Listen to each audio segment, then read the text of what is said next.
Bona tarda, com esteu? La Champions que va guanyar el Barça ara no fa un mes potser no li sortirà gratis. Segons la UEFA, els càntics a favor de la independència i les estelades que hi va haver a l'Estadi Olímpic de Berlín són una expressió política i, per tant, podrien sancionar el club amb una multa o tancant-li un tros de camp durant un temps. Encara no és definitiu, però ja tenim sobre la taula un nou conflicte al voltant de la llibertat d'expressió. Un debat que avui ens lliga amb l'entrada en vigor de l'anomenada llei Mordassa, que només té el suport del Partit Popular. Ara en parlem amb Manel Cuyàs, Marina Llançana, Vicent Sanchis, Pere Mas, Manel Manchón i Tian Riba. Molt bona tarda a tots. Bona tarda. Com estem? Bona tarda a tothom. He dit un tros de camp perquè pot ser que agafen uns seients i els arresten. Els arresten. Saps, a l'Emili? Doncs el mateix. Doncs hi ha un tros que no deixen posar-hi gent. Sí, està bé. Suposo que tots havíeu sentit d'aquestes campanyes que fa la UEFA sovint. Ja sabíem que la UEFA lluitava contra el racisme, contra la xenofòbia... L'alcoholisme. L'alcoholisme no. No? No, l'alcoholisme no. En els camps de futbol... Això ja es pot veure. No, ja és una qüestió dels camps de futbol, però la UEFA, com a tal, era racisme, xenofòbia... Però escolta, la UEFA què és?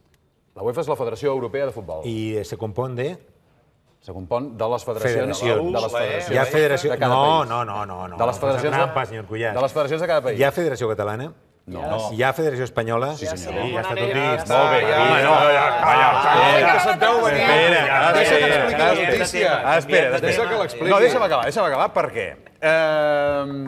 Les expressions polítiques. Estava dient que és lluita contra el racisme, contra la xenofòbia, però també contra les expressions polítiques, que no teníem tan clar què volia dir. Doncs, per exemple, les estelades i els cants independentistes es consideren expressions polítiques i, per tant, això fa que el Barça pugui ser sancionat. De moment encara és un informe preliminari, el Barça ja ha dit que el recorrerà, però, esclar, ja tenim sobre la taula aquest debat sobre quan una expressió política és un problema i quan no.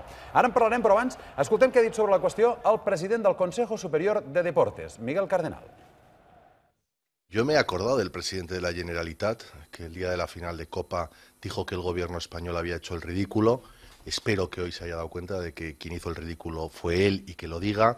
Me he acordado del conseller Homs, que dijo que el gobierno tenía manía a los catalanes. Espero que salga mañana, si no lo ha hecho hoy, a decir que la UEFA tiene manía a los catalanes. Y me he acordado del señor Vilarrubí, que hablaba de la libertad de expresión y otras historias, pues que se lo cuente a la UEFA, que se lo cuente al mundo del deporte internacional. Creo que es una llamada de atención para que en Cataluña dejen de usar políticamente el deporte y que en tantas cosas en las que han perdido el sentido de la realidad, ver lo que ocurre en el resto del mundo, en este caso en la Federación Europea, les vuelva a la cordura que en algunos de estos aspectos evidentemente han perdido. Ells no sancionen. O sigui, quan hi ha la xulada del rei es mantenen neutrals, s'enfaden una mica, però resulta que quan això es fa a Europa... Es van reunir d'urgència per intentar-ho, però no van trobar la manera. Encara a hores d'ara no ens han dit res més. Ells saben com influïa la UEFA perquè considerin que aquests crits eren uns crits de contingut polític, com si en els camps de futbol no hi haguessin crits de contingut polític, o com, per exemple, ara amb la Copa Amèrica, no hi haguessin entre Argentina... Xile i Argentina, per exemple. Doncs crits polítics. Ja es veu claríssimament per on va el senyor Cardenal. Aquest senyor qui era? Cardenal. Cardenal. A on parlava? Que era Cardenal? A on parlava la Copa? Això és política. Sanció. No, però no està en un camp de futbol. Escolta, bueno, és igual. La Copa és política o no és política? Sí, amb la Copa. D'acord. I ara li diré una altra cosa. Fer un arròs és política o no és política? Si els fas tu, sí. D'acord. I, si no m'equivoco, la UEFA també organitza competicions que són també entre estats, no? I això és política o no és política? Quan apareix l'himne, la bandera... És a dir, aquí al final n'hi ha uns que són molt forts, que diuen el que és fer política, Franco també ho deia, això ja ho hem dit 10.000 vegades, haga com jo, no se meta en política. I uns altres que quan expressen el disgust o la incomoditat amb la política oficial, resulta que sí que fan política. Què més hem de parlar sobre això? La diferència, Vicent, és que... És que us manen uns altres... Exacte. La diferència és que després tenen la capacitat de parlar de càntics i banderes il·lícites. És a dir, Catalunya o la independència de Catalunya o els crits d'independència o l'estelada seria un il·lícit, les altres coses, com que són normals, doncs aleshores són lícites. Deixa'm afegir una cosa al que dius de la UEFA i la Federació Espanyola de Futbol. El vicepresident de la UEFA és Ángel María Villar, president de la Federació Espanyola de Futbol, que per cert hi ha un altre vicepresident que és ucraïnès i la senyora que ha fet l'informe sobre això, curiosament, és ucraïnesa. Vull dir que al final acabaríem trobant fàcilment... I que per cert és una senyora que no era present al camp. La senyora va fer l'informe i ella no hi era al camp, no el va veure en directe al partit. I els que sí que hi eren, perquè hi ha un altre informe d'una persona que sí que hi era, i el que posa de relleu és l'exemplaritat. Va ser un partit on les aficions es van comportar d'una manera excel·lent, amb concòrdia, no hi va haver violència, no hi va haver insults, és a dir, no quadra. En tot cas és un parler per parler, d'alguna forma, no? Home, sí, 60.000 euros, que tampoc és gran cosa, però és parler per parler. Jo crec que en aquest cas sí que és un autèntic despropòsit, per part de la Federació Espanyola, si de veritat ha influït. La resposta... Un moment, escoltem la resposta del president Mas. Manel, des del govern català, qui ha contestat ha sigut el mateix president. L'opinió és lliure i és un dels principis bàsics de qualsevol democràcia estable i madura. Si no hi ha llibertat d'expressió i no hi ha opinió lliure, quina llibertat tenim i quina democràcia tenim? Doncs aquesta és la resposta. Doncs està molt bé aquesta resposta. No, però dius tu, Manel, el que volen és que en parlem... No que en parlem, que ens ofenguem, que ens fer-nos enfadar, ofendre'ns, això és el que volen. En el meu cas, per exemple, jo crec que el que hem de fer, cadascú faci el que faci, no? Home, si hi ha una multa, el Barça ja tindrà els mecanismes que tingui per intentar, primer, no pagar-la. Jo crec que una cosa d'aquest tipus, encara que sigui la UEFA... I segona, que pague Qatar, que no és política. Exacte. Bueno, això és una altra. I ja entres en una altra... Si al final se tracta de que una cosa és oficial i, per tant, no és política i una altra no és oficial i, per tant, sí que és política, això té un remei molt fàcil. La nova Junta del Barça, sobretot apel·lant a la llibertat d'expressió, ha de convertir l'estelada en un símbol oficial del club. I mire, no s'enfadarà ningú perquè resulta que aquests senyors ja no podran dir que això no era oficial i uns altres diran, això no m'agrada, divideix, d'acord, però com que tots estem a favor de la llibertat d'expressió, que és sagrada, i la majoria dels socis del Barça estan a favor d'aquesta llibertat d'expressió, perquè quan arriba el minut sempre 17 i el segon 14 criden el que criden, doncs el Barça accepta aquests himnes com a propis. Els accepta com a propis, són oficials i ja no hi ha de què protestar. Dic jo, Dic jo per deixar alguna cosa. En tot cas, no són oficials. Vull dir que aquí el que estem dient és que el dret individual de cadascú a expressar el que vulgui.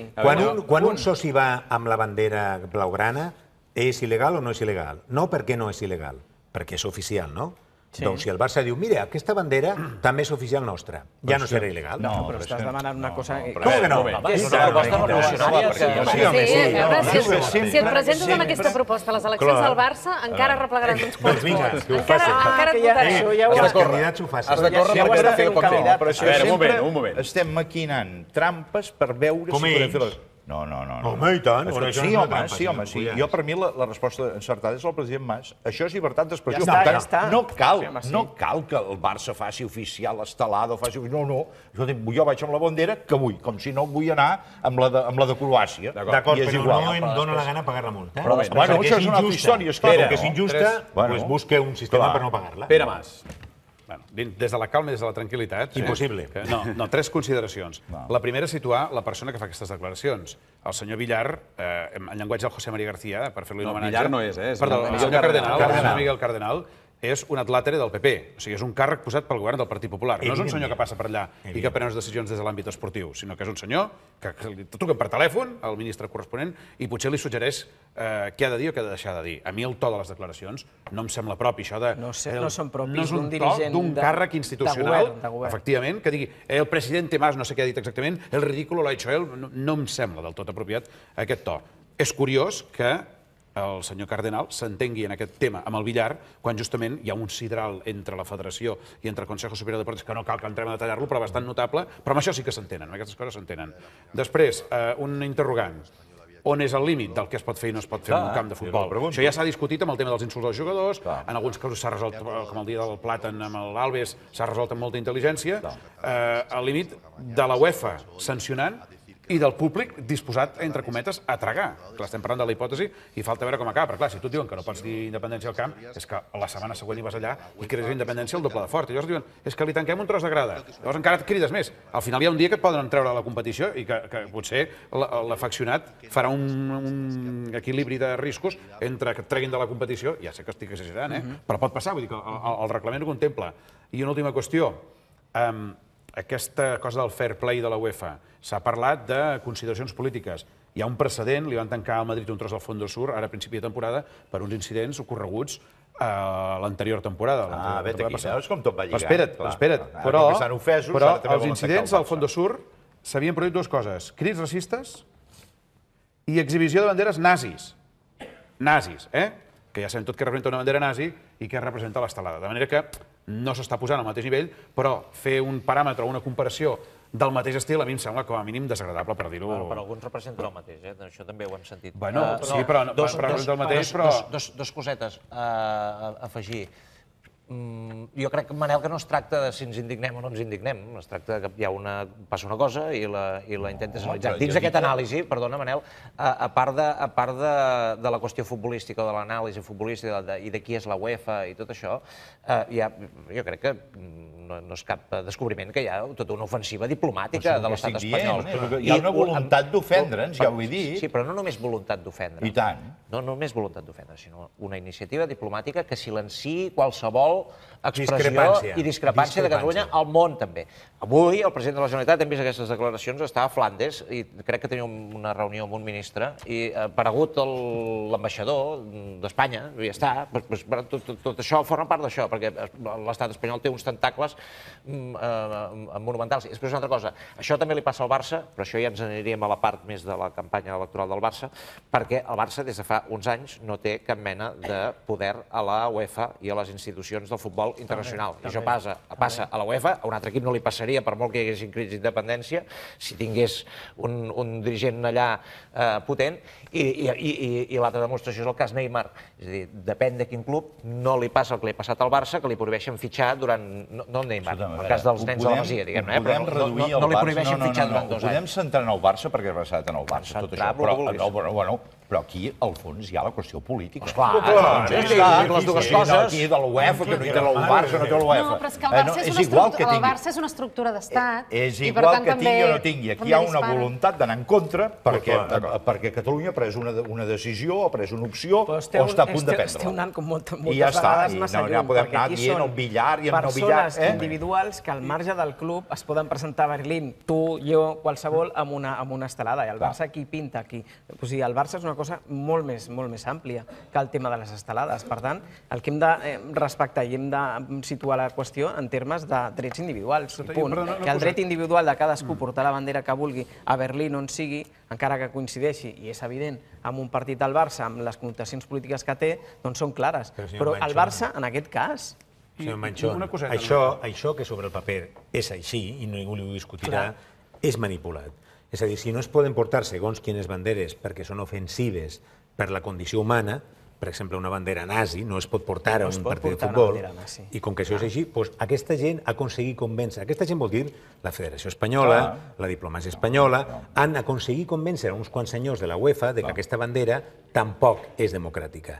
I davant d'això, cal dir ben clar, bueno, aquí tenim un problema, com que ells imposen la seva força i el seu poder en aquestes instàncies, doncs nosaltres hem de buscar recursos intel·ligents per saltar-nos això. El primer recurs bàsic és com diu vostè. El primer recurs bàsic és apel·lar a la llibertat d'expressió. Però aquesta llibertat d'expressió, la gent que porta una bandera amb l'àguila franquista també la podria duir. I per tant, és que no és això. És que aquesta bandera no representa això. Aquesta bandera és el contrari. És un símbol de llibertat per moltíssima gent. I com que és un símbol de llibertat, diem, bueno, mire, hi ha una cosa tan fàcil com dir que vostès diuen que això no és oficial? Que si ara l'estat espanyol tinguera, igual que quan va aprovar la Constitució, la bandera espanyola amb l'àguila, ningú diria res perquè és oficial?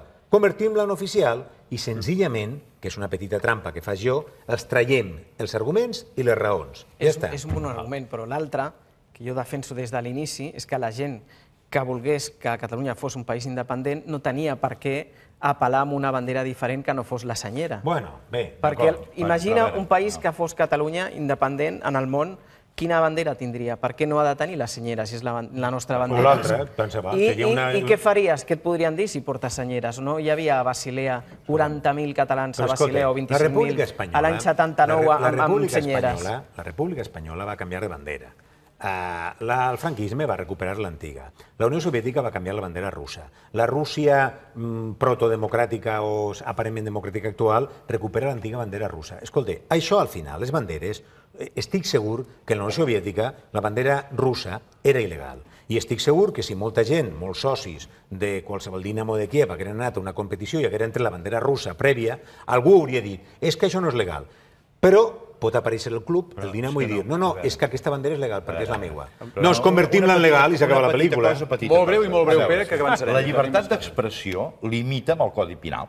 O sigui, hi ha un Codi Penal... Mira, ara ho veurem. Ara ho veurem perquè parlem de la llei coses prohibides i resulta que, segons aquest codi, hauria de ser, o internacionalment no és, la bandera nazi doncs està fora de la llei. Per tant, aquesta no és... Però la bandera catalana o la bandera estelada, qui l'ha il·legalitzat? On figura que està il·legalitzada? Per tant, no cal que l'adopti un club ni res de res. És la llibertat d'expressió que no limita en res. O sigui, no està il·legalitzada. El govern espanyol no ha fet una llei dient aquesta bandera és il·legal i, per tant, UEFA... La bandera franquista tampoc és il·legal, eh?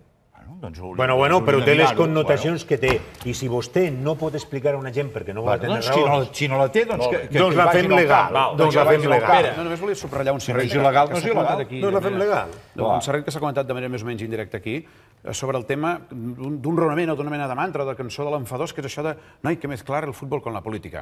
Que s'assumeix com una premissa ja de partida, perquè es va repetint, te la repeteix el cardenal, te la repeteix qui sigui, moltes vegades dirigents del PP, com si d'entrada la política fos una cosa bruta que no es pogués barrejar mai amb res, quan la política és a tot arreu. La política és tot. La política és prendre decisions, és jerarquitzar, és prioritzar. Per tant, no mesclemos el futbol con la política com si la política o un brutis d'entrada no és un bon punt de partida. I a més, el món de l'esport, justament, totes les competicions que es fan de l'àmbit internacional, alguns partits que han provocat guerres fins i tot després, o fins i tot el fet que al camp del Real Madrid, moltes vegades quan hi juga el Barça, la gent hi assisteixi amb banderes espanyoles, i que no ho fa quan juguen contra altres equips, això també és barrejar esport amb política. O sigui, no ho amaguem, l'esport està barrejat amb la política, potser sí que és veritat que algunes vegades ha tingut conseqüències negatives i que s'hauria de minorar en algun sentit, no ho sé, però no ho fem servir només quan ens interessa. Aquesta frase no ens la recordem quan ens interessa. I deixa'm afegir una última cosa. Això que t'ho deixi afegir ell, que és el que mana. Si em permet el moderador. Mentre durava la final de la Champions, igual que va passar amb la final de la Copa del Rei, a les xarxes socials hi havia una allau d'insults catalanòfobs, amenaces de mort, missatges d'odi contra Catalunya... No, ho dic perquè aquests pobres que anaven amb l'estelada els hi van dir de tot a les xarxes socials. Ojalà una bomba en el Camp Nou... O sigui, d'amenaces de mort i de proclames d'odi contra els catalans pel fet de ser catalans, que això és delicte segons el Codi Penal, n'hi va haver un i ningú no ha fet res. Els cossos i forces de seguretat de l'Estat i el Ministeri de l'Interior ha mirat cap a una altra banda, no ha actuat d'ofici ni ha actuat davant de les denúncies que s'han posat, perquè el col·lectiu d'advocats drets va posar una denúncia. No hi ha resposta. I, en canvi, ara resulta que les víctimes són els botxins. És a dir, aquests pobres que estaven al camp, que són insultats del dret i del revés, ara resulta que són culpables per anar amb una estelada, quan el que haurien de fer les autoritats és justament protegir el seu honor i perseguir els catalanòfobs. Molt bé, sí senyor. Per això hem de marxar. Per això hem de marxar. La conclusió és que hem de marxar. D'acord, però mentrestant el Barça podria fer bé d'oficialitzar. Només 5 segons per fer notar que el Manel, per parlar d'aquest tema, avui ha vingut amb una corbata de la Juve. Està molt bé, queda molt bé. Ara que ho veig. Mira, estava calculat. Doncs això és política. La Juve no entra dintre d'aquesta... Era el rival del Barça. Això estava calculat. La Juve, a Itàlia, ve a ser el que és el Madrid a Espanya. Sí. Vam dir, no, perquè és un equip del nord, com Barcelona... No. La connotació que té la Juventus a Itàlia és exactament com la del Madrid a Espanya. És l'equip de referència. Del Madrid? Bueno, estem jugant. No, ve de la Fiat. La Juve em sembla que el gran equip d'Itàlia, dels italians, del sentiment italià, ha estat la Juve. Anem per un altre tema del dia que també entra en conflicte amb la llibertat d'expressió, no només amb la llibertat d'expressió, sinó amb molts altres aspectes, amb les llibertats en general. Avui ha entrat en vigor aquesta Llei Orgànica de Protecció de la Seguretat Ciutadana. Aquest és el nom tècnic, però es coneix millor com a Llei Mordassa. És una llei que només l'ha defensat el Partit Popular, tota la resta de l'oposició hi està en contra, i ja hi ha hagut nombroses manifestacions al carrer que potser aplicant aquesta nova llei a partir d'ara tindran multa. Però anem a intentar concretar, Pere, les claus d'aquesta llei, o els punts almenys menys conflictius. La llei té molts punts i podríem estar aquí 2 hores parlant de la llei. Jo n'he agafat alguns dels que més criden l'atenció, els més polèmics, i de la mateixa manera n'he exclòs alguns perquè, diguéssim, no han generat tanta polèmica, com per exemple el d'apuntar amb un punter làser a un pilot d'un avió o el de manifestar-se sense autorització davant d'una central nuclear, que estan castigats amb molta gravetat, però que en un principi aquests ja els excloquen. Parlo de les que tenen més contingut, diguéssim, que han tingut polèmica i que en algun cas eren considerades faltes molt greus i que a causa del debat previ que hi ha hagut s'han rebaixat a faltes greus. Com seria, per exemple, la que veurem a continuació. La primera és protestes no autoritzades davant de cambres legislatives. Aquesta primera era considerada una falta molt greu, ara és considerada només una falta greu. Tot i això, només vol dir... Abans era molt greu i ara és greu. És greu. I això quan val això? Ara li poden caure fins a 30.000 euros de multa, en el cas més extrem. Si tu vas ara davant del Parlament de Catalunya, del Congrés dels Diputats o del Senat, hi hagi gent a dins. Sense avisar. Sense avisar. I avisant també. És que avisant no et donen permís, jo crec. Per tant, només ho pots fer sense avisar. I a més, encara que estigui buit, un diumenge a la tarda, que no hi ha ningú per allà, aleshores, en un principi, no pots... Vaja, et cau aquesta multa. Què més? Després, mobilitzacions contra els desnonaments. Els famosos desnonaments també pot caure perquè s'entén com un intent de resistència contra una autoritat judicial que, clar, hi ha un secretari judicial i un seguit de gent que va fer una tasca allà. El consum de drogues als llocs públics. Això també és un altre tema que té la seva discussió. L'ús no autoritzat d'imatges d'agents policials, això que comença a passar amb algunes manifestacions, que algú retrata policies i els penja després a internet dient mira, aquest estava allà, doncs això no es pot fer i també serà perseguit amb aquest import. I també contra manifestacions no autoritzades. Això passa, per exemple, quan el 12 d'octubre, que hi ha una manifestació més de tipus feixista, que hi ha una contramanifestació denunciant això. Si no té autorització, també li pot caure fins a 30.000 euros de multa. D'altres coses més curioses i que en aquest cas són considerades lleus són, per exemple, ocupar espais públics. Ocupar espais públics vol dir les tendes de càmping que es van posar en el seu moment al Plaça Catalunya, dels indignats, del moment dels indignats, o del Francesc Macià també a Barcelona, o vaja, a moltes places d'ajuntaments del país. Un altre, el consum d'alcohol al carrer, que vindria a ser el botellón, que també s'ha posat tant de moda. Aquí la multa pot arribar fins a 600 euros. I finalment, per si algú és una mica despistat aquí a la taula, perdre el DNI 3 vegades o més al cap de l'any. Si te van al DNI i resulta que es descobreix que l'has perdut 3 vegades més, o no el tens, o no l'estàs tramitant, també et pot caure una multa. N'hi ha molts més, vull dir, hi ha molts detallets i molts serrells. La reforma d'aquesta llei també va acompanyada d'una reforma del Codi Penal. Hi ha també un punt que també ha generat molta controvèrsia, que és això de la presó permanent revisable, que és com, s'ha entès, vaja, com una cadena perpètua camuflada. Revisable. Sí, com una cadena perpètua. A veure, clar, no sé, ja va haver-hi protestes, ja hem vist imatges de moviments que ja han... Això, per exemple, ja no sabem si ara ja és delicte o no és delicte, perquè això ha passat en la franja de l'entrada en vigor i de la no entrada en vigor. No sé si ja serà multat Greenpeace per haver fet aquesta protesta. Clar, tots els partits de l'oposició diuen si arribem nosaltres al govern això ho anul·larem i ho tirarem enrere. Ja ho veurem. Per què no? Ja ho veurem. No tota, però segurament hi ha molts punts que sí, no? Aquestes lleis, això, que hi ha tants de llistats i tantes casuístiques... Perdona, aquesta protesta ha sigut aquest migdia, són les Femen... Estan fetes amb prou astúcia... Que també s'han protestat a la Cibeles, eh? I això sí que deu ser, això no deu d'haver problema. Jo no t'ho sabria dir. En principi això no està contemplat. Clar, perquè no està autoritzada aquesta. En principi és una gent que es presenta a un espai públic i... Clar, no l'ha ocupat per això, no s'hi han instal·lat. No, han anat aquí, han fet això i els han tret. De moment tenen el DNI, que ja és una sort. Sí.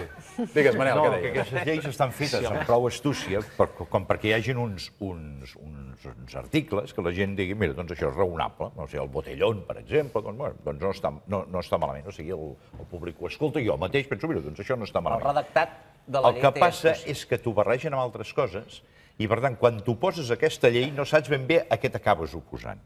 O almenys la percepció de la gent és aquesta gent que va en contra del botellón, o va a favor del botellón, o va a favor de la pena de mort, o en contra de la pena de mort, no se sap ben bé. I això és l'astúcia del legislador, o l'astúcia del govern. I a més, és que hi ha punts que estaries a favor i a Perdona, en el cas català ja ha dit el govern català que els Mossos en faran una interpretació d'aquesta llei, i que per tant segurament no arribaran a tots els límits que s'entén que hi ha en aquesta llei. Cosa que per tant també això...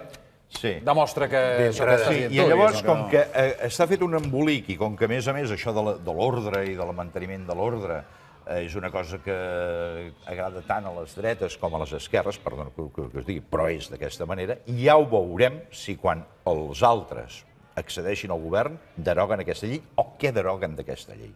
Jo recordo que a l'època d'en Franco la detenció preventiva, la detenció era de 48 hores. I un dia en Franco ho va canviar i ho va posar, em sembla que són a 72 hores. i estan vigents, En aquell moment hi va una ofensa, no, mira, en Franco, això és franquisme, això és feixisme, 72 hores. Han passat 40 anys de la mort d'en Franco i encara hi ha les 72 hores i no hi ha ningú, ni governs de dretes ni governs d'esquerres, que ho hagi canviat. Per tant, ja veurem què passarà. Jo amb això sóc molt escèptic. En qualsevol cas, crec que és un gran exemple de per què són dolentes les majories absolutes. Perquè acaben d'aprovar aquesta llei després de mesos i mesos de feina, de funcionaris, de juristes, de lletrats, de polítics, amb una inversió de temps i de diners brutal, i pot ser que no, però pot ser que canviï d'aquí mig any, perquè si hi ha eleccions al novembre, aleshores... Una llei tan important com aquesta, que inclou temes sensibles, perquè tot el que afecta a la reducció de la llibertat d'expressió, la llibertat de mobilització, són temes sensibles, no les hauria de poder fer només un sol partit. No les hauria de poder fer només el govern. I ha aprovat aquesta llei, un segon, ha aprovat aquesta llei amb l'oposició de tota la resta de l'arc parlamentari del Congrés. Llavors, això és com la llei d'educació. Si quan canvia el govern de torn tornen a fer la seva llei de seguretat perquè al cap de 4 anys torni a canviar el govern i tornin a fer la seva, això genera una inestabilitat brutal. Igual que està passant amb la llei. No es pot canviar el sistema cada 4 anys en funció del color polític del govern de torn. Però té una petita trampa, dius, quantes coses són importants? La majoria són importants. Per tant, quan tens un govern, escolta, si no hi ha manera, doncs l'aproves tu. Si tens la majoria per aprovar-les, les aproves tu. Equivocadament o no, però si no, al final tampoc pots legislar massa. D'altra banda, aquí hi ha punts que estaríem a favor, perquè quan van encerclar el Parlament, què? Estem a favor o en contra que agaféssim un helicòpter per entrar en el Parlament quan són els nostres representants que tenen tot el dret en el part de la ciutadania en el Parlament i va haver-hi tota una gent que no els va deixar entrar? Estem a favor o en contra? No, en contra, però depèn de l'actitud. És a dir, al final, allò que diu la casuística és molt complicada, perquè si la gent es manifesta pacíficament i s'asseu i fins i tot impedeix un cert pas, però no agredeix, és una cosa. Però mostra que estàs en contra, però els deixes passar. Quan apareix el concepte agressió, insult o vexació, això estem parlant d'una altra cosa. Jo en això, jo no ho compartís, que és a dir, quan hi ha una majoria absoluta, que per mi no són nefastes, depèn de qui exerceix la majoria absoluta, i fins i tot de vegades en majories relatives hi ha gent que es posa d'acord i aproven una barbaritat. Ara, hi ha una cosa que no m'acaba de lligar amb tot això. Teòricament, el president Mariano Rajoy ha dit en les últimes 200 hores que ell vol fer un pas cap a la centralitat política i que el PP necessita traure's la imatge d'excessiva reacció, excessiva radicalitat cap a la dreta. Ho ha dit, no? Sí, sí.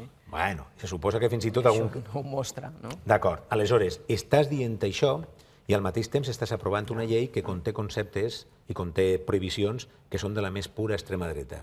José Rajoy no l'entenc. Si vostè el que intenta ara és passar per un home més amable, que ha entès la situació, que ha entès, a més, que el seu partit ha perdut contra una oposició que pot ser tan plural com es vulgui, però que és majoritària en les últimes eleccions, i vostè ha decidit, escolta, aquí hi ha un missatge que jo he entès, ara serem una mica més guais, ara algunes coses ja no les farem, i aprova aquesta, perdó, gasòfia de llei, vull dir, home, alguna cosa està fallant aquí, clar. Però clar, que això que torna a tenir trampa, perquè posa un govern d'esquerres que li passi aquest tipus de coses que ara parlàvem, tipus com es va encerclar al Parlament. Posem una gran mobilització de gent que està en contra de l'avortament, com ha passat a Madrid. La intransigència... També aniria en contra d'un govern d'esquerres. La intransigència... Què ha passat? I això va passar, de fet. Sí, però és veritat que es va encerclar el Parlament, però també és veritat que hi ha un codi penal, no? Ja hi era, no? Això es va fer un judici, amb un codi penal que ja hi era. Amb una sentència que està molt criticada. Una sentència molt criticada. D'acord amb l'anterior codi. Aquesta llei neix dels escratxes, no de l'encerclament del Parlament. Tot el que es pogués fer al carrer, ja hi havia un codi penal que es podia aplicar. Aquí el que es tracta de veure és de si amb aquesta llei mordassa o no hi ha llei mordassa anem a un estat més policial o a un estat més lliure. Quina de les dues coses? Si era necessari o no. Clar, doncs em sembla que anem a un estat més policial i en canvi anem a un estat menys lliure. I a més, per exemple, la capacitat sancionadora que tindrà la policia tindrà a vegades prioritat per sobre de la justícia. És a dir, que a més es carrega la clàssica divisió de poders. Podem anar-ho analitzant tant com vulguis, amb tot el redactat aquest que diu el Manel, si anem escatint anirem trobant moltes coses. No, però jo vaig més enllà. Jo vaig més enllà. Això de la seguretat, de mantenir la seguretat i l'ordre i la llei i l'ordre i tot això és exclusiu de la dreta, és compartit per això. Doncs ja està, és el que jo dic. Totes aquestes llàgrimes de cocodril ara de l'oposició, no, nosaltres això no ho volem, quan manem, ja ho veurem si quan manen... Ja ho veurem, és que jo crec que hi haurà moltes coses que no les canviaran, igual que el PP critica la llei dels matrimonis homosexuals i quan arriba no la deroga, perquè ja està. I per tant és molt possible que hi hagi coses que no deroguin. Ara, quan diu la Marina, s'ha fet contra els escratxes, sí que s'ha fet contra els escratxes, però jo em pregunto, tantes coses han passat al carrer des que va esclatar la crisi, com perquè el govern es vegi obligat a fer una llei, diguem-ne, que intenti posar ordre al carrer. El que ha passat al carrer. Si no ha passat res. El que va encendre la ira del PP... El que ha passat en un país que ha passat tants anys de crisi ha sigut res, comparat amb el que hagués pogut passar. Però estem d'acord que el PP... Ha passat massa poc. Però estem d'acord que el Partit Popular és un partit... Estem d'acord que el Partit Popular, com alguna esquerra... És un partit de dreta extrema. No, és intransigent. No tolera la discrepància, d'acord? Però resulta que el PP teòricament hauria d'haver après alguna cosa. És a dir, quan es va proposar i quan es va començar a redactar aquesta llei, el PP vivia en un altre moment i el PP ara viu en un altre moment. Aleshores dius, com és que no tenen prou capacitat de reacció, com van fer amb la llei de l'avortament, perquè el senyor Ruiz Gallardón va fer la llei que li va demanar al seu president. No conec cap ministre que faci una llei que no sigui la que li demana el seu president. Ni el ministre Wert la va fer. Però el senyor Rajoy en un moment determinat dirà, ei, frenem-ho. I en canvi això no ho ha frenat i diu, senyor Rajoy, o vostè té reflexos molt curts o jo m'he perdut alguna cosa. Però no és possible aprovar la llei, aquesta llei en aquests moments ara, perquè només desperta més animositat contra el PP. I si vostè vol anar contra el PP, doncs em sembla fantàstic, però no ho entenc. Espera. No volia dir res. No, és l'únic que faltava. Bueno, doncs aprofitaré. És l'únic que faltaves en la ronda. No ens deixis sense la teva opinió. No, però ja s'ha fet el centrament. No, però tu li deies que abans que havia... Sí, no, que havia fet una petita trampa, perquè ell diu, anem a suposar que la manifestació de has posat d'exemple la manifestació de l'11 de setembre, que és legal. No, la del 12 d'octubre, ha dit ell. Sí, aquella sí que... Sí, les que fan les contramanifestacions. Aquells verders que... Sí, jo t'ho dic del revés. Suposo que també serà aplicable quan hi hagi la manifestació de l'11 de setembre, els que facin la contramanifestació. No és aplicable, no funciona. Ara, també és molt bèstia que aquí, aprofitant el dia de la hispanitat, se manifesten gent amb consignes franquistes, banderes nazis, etc. i en aplicació de la llei, aquesta que s'acaba d'aprovar ara, per exemple, resulta que qui acaba pagant-ho són els demòcrates, perquè normalment són una gent que no és exactament... Però imagines vostè que es fa una organització, una contramanifestació que es diu per la democràcia. I resulta que aquests són... Que no demanen permís, han de El que passa és que normalment la lien. I es carrega mobiliari urbà, acostumen a liar-la, aquestes contrasmanis. Perquè les contramanifestacions contra aquestes exhibicions de feixisme són també intransigents. Però vostè i jo podríem fer una manifestació, una contramanifestació, perquè no es permetera que l'extrema dreta o el nazisme camparen pels carrers de Barcelona? Perfectament, i pacíficament. Ens multarien a vostè i a mi, Però no deixa nominat el Xavi, no, que jo subscric. Perquè demanarien el permís, però no ens el donarien, perquè dirien, home, no, perquè preval el dret d'un nazi a manifestar-se contra un demòcrata. Bueno, doncs mire... Hem demanat permís i l'altre no té. Exacte. No, que com que el Xavi... No, però cal. Només afirmo que subscric íntegrament les paraules que ha dit el Tian Riba, perquè hi ha no perquè hi ha un ànim de retallada de drets. Quina sintonia? Perquè hi ha un ànim de retallada de drets i de llibertat. Jo estic... Jo només m'ho dic. El senyor de la càmera subscriu perfectament això que acabem de dir vostè. El Xavi és la qualitat i la moderació, com pots comprovar. Escolta'm una cosa. Avui tenim amb nosaltres a Manel Manchón. Manel Manchón és director d'un diari digital dedicat a l'economia i, per tant, Manel Manchón avui ens podrà explicar, perquè ho entenguem, ja hem posat tot el pes. El moment que s'està vivint a Grècia, perquè ahir la nit representa que va caducar l'ultimàtum i, per tant, tota aquella proposta de la Unió Europea ja no... Quedava, diguéssim, d'aquella, d'alguna forma. Diguéssim. Però, en canvi, avui, el primer ministre de Cipres envia una carta a la Troika i els diu, escolta, va, acceptaré aquesta última proposta si hi fem unes esmenes. Però que manté el referèndum de diumenge sobre una proposta que va caducar ahir a les 12 de la nit. Que va caducar, o sigui, ell el que voldria és anar a aquest referèndum defensant el sí després d'arribar a un acord amb la Troika. Aquesta és la meva interpretació, Però segurament en les darreres hores no s'han posat encara d'acord. Jo crec que mantindran la negociació fins a l'últim minut, perquè a ningú li interessa. Ni al conjunt d'Europa, ni a la Troika, ni al propi Cipres li interessa que Grècia surti de l'euro. pots quedar fora de l'euro, com a vegades hem dit d'una possible Catalunya independent, i seguir la Unió Europea. Això podria passar. Però a la curta, igual, també sortirien de la Unió Europea. Ja ho veuríem. Però et poden treure? Ja ho veuríem, ja ho veuríem. No el poden treure? No el poden treure de la Unió Europea? En principi, de la Unió Europea... No, perquè hem estat tants anys debatent sobre si una Catalunya independent quedaria fora de la Unió Europea. No el poden treure de la Unió Europea. A casa de Grècia, a casa de Grècia... Ja està, ja m'heu fotut. Ja m'heu fotut aquí. Més compromís. Era una trampa. Era una trampa. Més compromís. Més compromís. Que jo anava. Deixeu-lo acabar. També els d'Unió estaran tranquils, que també era un requisit. Ja veurem una Grècia fora de l'euro, però que en tot cas hi ha el que es diu que és la teoria de jocs, que el senyor Varoufakis, el ministre d'Economia grec, és un autèntic expert, i jo crec que l'error del govern grec és pensar que al contrari només era Alemanya i que llavors tu podies anar en aquesta mena de joc que a veure qui s'aparta abans en aquestes negociacions contra Alemanya, pensant que Alemanya s'acabaria apartant. Però Alemanya no es pot apartar, no només per ells, sinó pel conjunt, jo crec que de països que formen part de la Unió Europea. Ja ha dit que no es creu aquesta carta dels Cipres. Són 27 opinions públiques, 27 governs, ho has de prendre tot per unanimitat, llavors seria des de Finlàndia fins a Àustria, fins a Holanda, la majoria de països del nord que no ho acceptarien. Per tant, jo crec que Alemanya està jugant bé perquè sap que ha de jugar amb tota la resta de països i mostra aquesta posició tan ferma, i el senyor Tsipras està arriscant moltíssim. Ara li pot sortir bé. D'acord, però ara em permetrà una mica... Li pot sortir bé. Compartir que absolutament això que diu vostè és un joc de vegades excessivament irresponsable per les dues parts, jo crec que més per part del petit. Ara, dit això, no li ha sorprès a vostè, jo crec que sí que l'hauria d'haver sorprès una mica, tot l'escarafall que ha provocat en la Unió Europea la possibilitat en els mercats que Grècia acabi sortint de l'euro? Vostè creu que si un altre país que té un PIB semblant, una població... Ja ho he entès. És a dir, aquí hi ha gent que sempre ens pren, i amb perdó, per idiotes. És a dir, si és importantíssim no generar inestabilitat en la Unió Europea i que Grècia continuï dins de l'euro, igualment és important no generar inestabilitat i que Catalunya, que és un país més o menys semblant, i fins i tot, que no provoca dèficit fiscal a la Unió Europea, sinó que provoca superàvit, continua dins l'euro. Per tant, tota aquesta gent que diu vostès seran castigats amb les penes de l'infern, doncs mire, hi ha un estat que pertany a la Unió Europea que en aquest moment és molt més molest que podia ser una Catalunya independent i que genera moltíssima més preocupació. Per tant, quan parlem de la Unió Europea i diem tot això, tot el món s'ho hauria de fer mirar.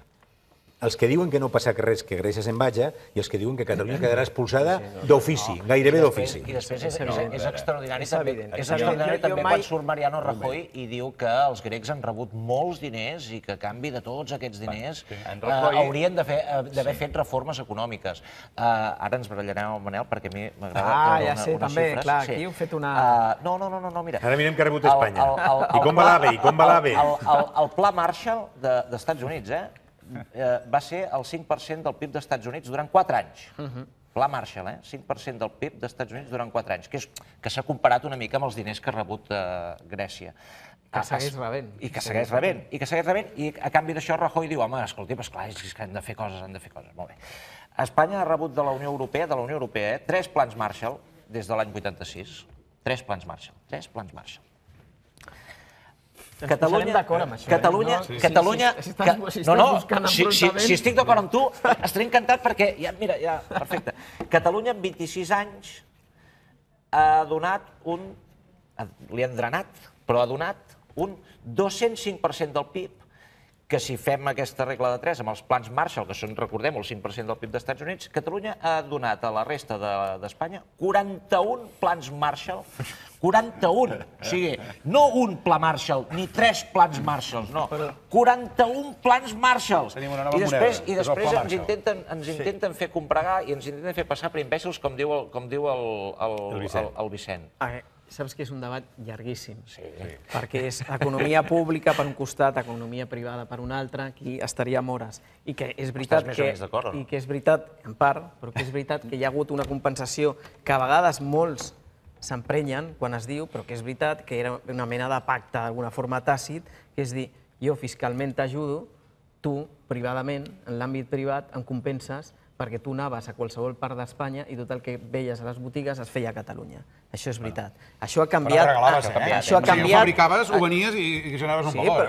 Bueno, clar, però són les empreses catalanes, els treballadors catalans que treballaven per aquestes empreses, vull dir que és un flux de diner supercomplicat. D'acord, però quan una part del pacte canvia, per exemple, que el mercat espanyol ja no és el mercat de Catalunya, perquè teòricament i en la pràctica, quan entres en la Unió Europea, s'acaben els drets transfronterers, els arancels, etc. Quan això canvia i tu mantens la política fiscal com si això no haguera canviat i, a més, et dirigeixes d'una manera... Perquè aquí tot el món es molesta moltíssim quan dius és que els catalans diuen no sé què. Escolta, a veure, si ens hem de molestar, ens en molestarem tots. Senzillament es tracta de considerar que les dues parts estan d'acord amb el pacte.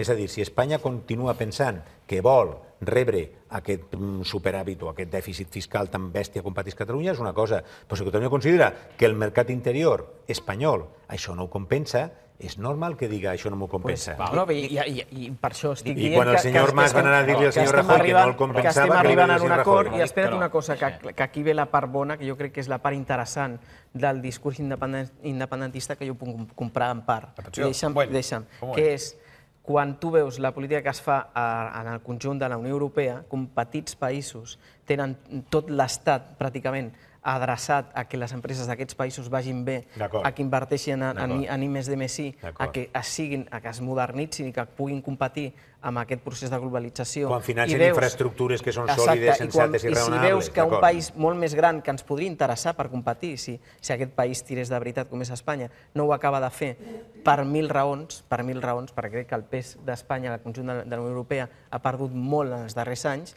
doncs és quan et pots plantejar que igual, d'una forma independent, com a petit país, et podria anar millor. Crec que estem en aquest debat, i aquest debat és el que hauríem d'estar parlant contínuament, amb dades, i que situés el debat de dir, i si reformem l'Estat d'Espanya, igual ens pot anar bé pel conjunt, però si no hi ha manera, doncs ja pensem. Jo crec... Bravo! No, espera't. Jo soc dels que crec que encara hi ha una possibilitat. Només per reblar-ho. I explico per què deia això, que ja s'entén, però tota la cosa aquesta grega en les últimes 48 hores ha desmuntat els dos dels principals arguments que té sempre l'estat espanyol en contra de Catalunya, o arguments en contra de la independència de Catalunya, que són el de la Unió Europea, que treu allò com García Margallo, de fuera en el hiperespacio, per als siglos de los siglos amén, o sigui, ara es veu que no, això és una cosa, i la segona cosa, jo quedo molt sorprès quan els més durs amb Grècia, que li diuen que vostè ha de fer els deures i si no, no li donem diners, i en lloc de dir, no, escolti, solidaritat, aquí la solidaritat és el més important, que és l'argument que tenen amb Catalunya, els més durs són Mariano Rajoy i de Guindos. Se'ls han acabat els arguments. Una cosa molt curta. Aquell sector m'està apretant molt, Manel. Has de ser molt breu. Que Espanya té tot el dret a dir això que diu el Tian, però no precisament els governs del PP.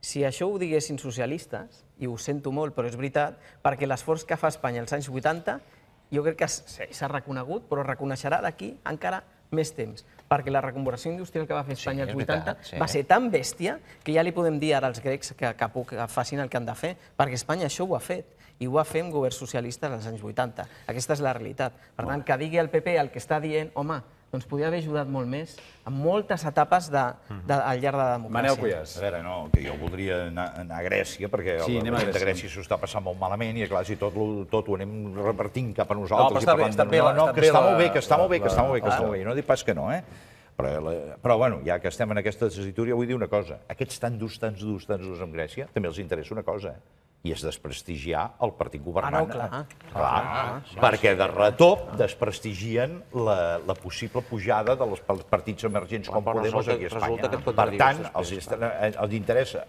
dilatar-ho i anar-ho collant per un interès de política també interior. I per altra banda, d'acord, que tot això que dieu, tu, Vicent, i tu, Tian, és veritat, però, a veure, Grècia té una posició geoestratègica en aquest moment, que no cal comparar-ho amb Catalunya perquè no li té tant.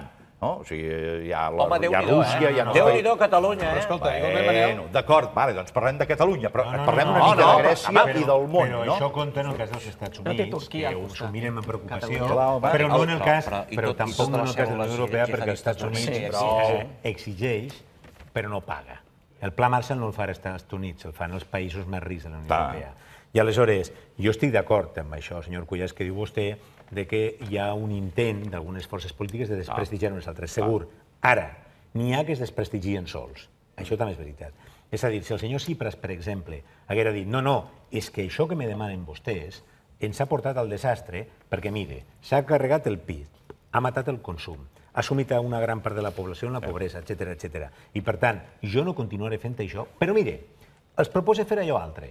Jo des de fora m'ho miré i dic 3 o 4 coses que són obvietats, per desgràcia. Però, per exemple, que l'administració funcione, que ara diuen que el frau fiscal ha disminuït, però no m'ho crec del tot, perquè crec que el frau fiscal es fa per dalt i per baix, i continua. Intentaré, per exemple, també fomentar aquelles activitats econòmiques, aquelles possibilitats econòmiques que reforcen una economia productiva. És a dir, el que no pot ser és dir, això es porta al desastre, però el que jo propose és més dèficit, més deute, no tornar-ho i no tocar res. És a dir, a mi m'agradaria que el senyor Tsipras no es desprestigiara a ell, ja el desprestigiaran els altres, i sempre concretar alternatives perquè el que ell diu fora creïble. I fins ara no ho ha fet. No només això. Si no m'equivoque, en aquest referèndum que vivim ara, s'apel·la sobretot a l'orgull nacional, en contra de l'humiliació patriòtica, etc. al costat de l'extrema dreta, d'Alba Daurada i companyia. Home, doncs el senyor Tsipras també ha d'entendre que contradiccions flagrants també les té. Enormes, brutals, perquè jo amb el senyor Alba Daurada no aniria ni a la cantonada. Vicent, totalment d'acord amb això. Però al final Tsipras està fent el que li van demanar els seus electors que fes i el que portava al seu programa electoral. És a dir, no ha fet res que no hagués dit que faria. I segona, em sembla injust carregar-li el mort al que acaba d'arribar, perquè el problema de Grècia ve de molt lluny i bàsicament del govern que fa 5 anys va maquillar els comptes públics de Grècia. Fa 5 anys. El que acaba d'aquí d'Europa i d'Europa. Que no va estar vigilant. Però que ara el culpable del que passa a Grècia sigui el que fa 4 dies que governa... Però, escolti, si vostè se fa càrrec d'una empresa, i aquesta empresa que vostè se'n fa càrrec, o d'un país o d'una economia, té una sèrie de compromisos, de deutes, etc., és molt trist dir, escolta, vostè arriba de nou i resulta que ha d'assumir això, però és que ho has assumit. Sí, d'acord. Perquè això no es perdona. Ho fa a la seva manera, però no el culpabilitzar. D'acord, no el culpabilitzar no. Ara vols dir una cosa, però serà molt petita la que diràs, eh? Molt petita. Que Europa no pot actuar com un abusananos, com està fent amb Grècia. No, perquè no pot ser que tots els grans poders europeus, tots els primers mandataris, el Fons Monetari Internacional, que no li deixaríem ni als nostres fills ni 5 minuts, agafin i es llencin en tromba contra aquesta gent. Vull dir, és el feble del pati i tots els dallons es van a fotre-li un parell de És que no ho podem plantejar com a... El feble del pati... Però hi ha una actuació coordinada i sincronitzada molt desagradable de les últimes 48 hores en aquesta línia. D'acord, però el feble del pati... I estan discutint sobirania, està aquí, eh? D'acord, sí, és que és això el que jo critique, perquè ja n'hi ha prou de sobiranies estatals i d'orgulls de nació, estat, i ja és hora de començar a... Clar, diuen, no, és que aquí són els poders econòmics. Bueno, és que el que té Grècia, em sembla, no és un problema polític, és un problema econòmic. Em sap greu perquè hauríem d'haver començat per Grècia, perquè veig que teníeu... Dit això, una cosa és ser un abús de nanos, però si el nano és un borrego, doncs clar, a veure aquí al final. Home, el nano el que ha de fer és comportar-se. Això per començar. Per acabar, i per desengreixar una mica aquesta taula, us volem mostrar una imatge d'un simpàtic animaló, és un peix concretament, és originari del riu Orinoco, de l'Amazònia, i es diu tambaqui. Però és conegut popularment com a peix mossega-testicles. Sí, ho sabem, ho conec. Allà, el coneixes, el mossega-testicles? No, perquè m'haig mossegat a mi. Per quin motiu es diu mossega-testicles? Doncs perquè resulta que va directe a una part del cos concreta. Allà, a l'Amazònia, ja fa temps que el coneixen, però ara resulta que s'han trobat exemplars d'aquest tipus de peix en llacs de Texas, de Nova Jersey i de Washington, als Estats Units, i ja es diu que pot ser que d'alguna manera o altra acabi arribant a Europa, això també. Ho dic perquè és un peix que és de la família de les piranyes la seva boca s'adapta sorprenentment bé a les parts masculines. Mireu la boca. Sí, té una boca com d'una persona. És humana. Com d'una persona. És humana i sent humana crida una mica l'atenció perquè el que li agraden siguen els ous, amb perdó. Els ous que confon els testicles amb ous, que és el que ell menja. Però és que té una boca molt humana. Aquest fins i tot diria que té una mica de sarro. Sí, és a dir, clar... Jo diria que té periodontitis. També. No sé si és acabar gaire bé, de fet, ara penso en aquesta imatge. No en tenim una altra de cosa. Tots hem encongit la llombrigo. Senyors i senyora. Això és violència de gènere. Puc fer una pregunta al Vicent? Mare meva. Tu, Vicent, hi veus perfectament? No. Jo porto lentilles. Portes lentilles? Ah, vale. No, era per constatar, perquè com que el Manel porta ulleres, la Marina porta ulleres, tu portes lentilles, Coral porta lentilles, Mas porta ulleres, Manxón porta ulleres, jo porto lentilles, o sigui, som 7 miops. Això, perdoni... 7 miops que s'acomiaden ara mateix. Adéu, aplaudiment, ràpid.